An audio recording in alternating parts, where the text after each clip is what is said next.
আম্মা আজকে খাবারটা একটু বাইরে থেকে নিয়ে আসেন না আম্মা। কি? আম্মা আমার পেটটা আর কোমরটা খুব ব্যথা করতেছে।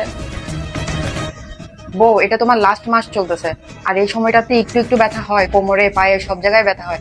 এক কাজ করো, তুমি রুমে যাও, আমি গরম পানি নিয়ে আসতেছি আর তেল নিয়ে আসতেছি, আমি মালিশ করে দেবো, যাও। আচ্ছা আম্মা। মারে, তোর 9টা মাস চলতেছে এখন, আর এই সময়টাতে এরকম একটু যন্ত্রণা হবে। আর নর্মাল ডেলিভারিটা যদি হতে পারে তাহলে আল্লাহর কাছে শুকরিয়া।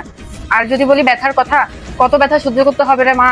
সন্তান জন্ম দেওয়া অত সুখের না, মা ডাক শোনা অত সুখের না।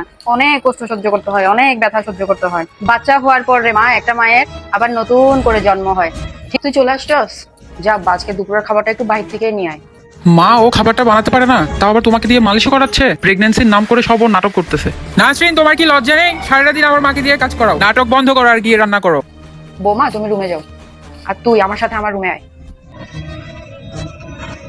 তুই এটা কোন ধরনের ব্যবহার করলি বউর সাথে বল? তোকে লালন পালন করতে গিয়ে কি আমার কোনো ভুল থেকে গিয়েছিল নাকি? তোকে আমি এভাবে লালন পালন করেছি বল? তুই তো জানিস যে তোর বউ প্রেগনেন্ট, তাহলে তুই কিভাবে এত খারাপ ব্যবহার করতে পারিস ওর সাথে বল? শুন বাপ, বউয়ের এটা প্রথম সন্তান হবে, আর এই সময়টাতে শরীর খুবই খারাপ থাকে। তাহলে তুই বল যে এত বড় পেট নিয়ে বউ এতক্ষণ দাঁড়িয়ে থেকে কিভাবে রান্না বান্না করবে বল? আর এটা তো খুব কমন ব্যাপার যে এই সময়টাতে শরীর খারাপ হবেই হবে। সারাদিন যে শুধু খেতে থাকে তখন ওর খারাপ লাগে না? সারাদিন তো শুধু দেখি আম নিয়ে পড়ে থাকে। তো কি হয়েছে, ও আম খাচ্ছে, ও এখন যে জিনিসটা খেতে পারতেছে, যেটা ওর মন চাচ্ছে, ও তো সেটাই খাবে নাকি?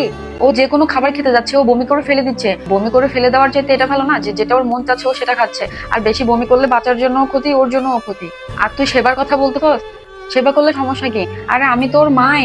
আর যদি বলতে চাই বাচ্চার কথা, আমি তো বাচ্চার দাদি। তো আমি সেবা করবো না তো আমার নাতি তাহলে কে সেবা করবে বল? আর তুই তো সবসময় আমার বউয়ের তুই খারাপ দিকটাই দেখিস, কখনই কি ভালো দিকটা একবার দেখেছিস তুই? আমি মানি তুই আমাকে ভালোবাসিস, কিন্তু আমার চাইতে আরো বেশি ভালোবাসতে হবে তোর বউকে। হ্যাঁ, এটা ঠিক যে তোকে আমি জন্ম দিয়েছি, কষ্ট করে লালন পালন করেছি, কিন্তু তোর বউ কষ্ট করে তোর সন্তানকে জন্ম দিবে, আর বাবা ডাক্তার শোনাবে তোকে।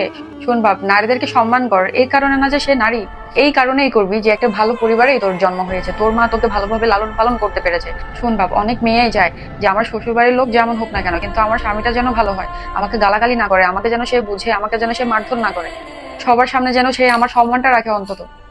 এটা কোনো স্বামীর ভালোবাসা হয় না রে বাপ, যে তুই তোর পরিবারের সামনে, তোর ভাই বোনের সামনে, তোর বাবা মার সামনে তুই তোর বউকে অসম্মান করলি, গালাগালি করলি, কিন্তু রুমে এনে দরজা বন্ধ করে তুই তাকে ঠিকই ভালোবাসা দেখালি। এটা কোনো ভালোবাসা না। ভালোবাসা তো সেটা যেটাতে তুই তার একটা ভুলে রাগ করবি না, তার হাজারটা ভুলে তুই তাকে ভালোবেসে বুঝাবি। সে যদি মা হয়, তুইও তো বাপ হবি, তাহলে ভাগাভাগি তো বরাবর। তাহলে যে কষ্টটা সে সহ্য করতেছে সেই কষ্টটা তো তোর হচ্ছে না। তুই অন্তত তার পাশে থেকে তাকে সহানুভূতি দেখা, তার কষ্টটা একটু বুঝার চেষ্টা কর।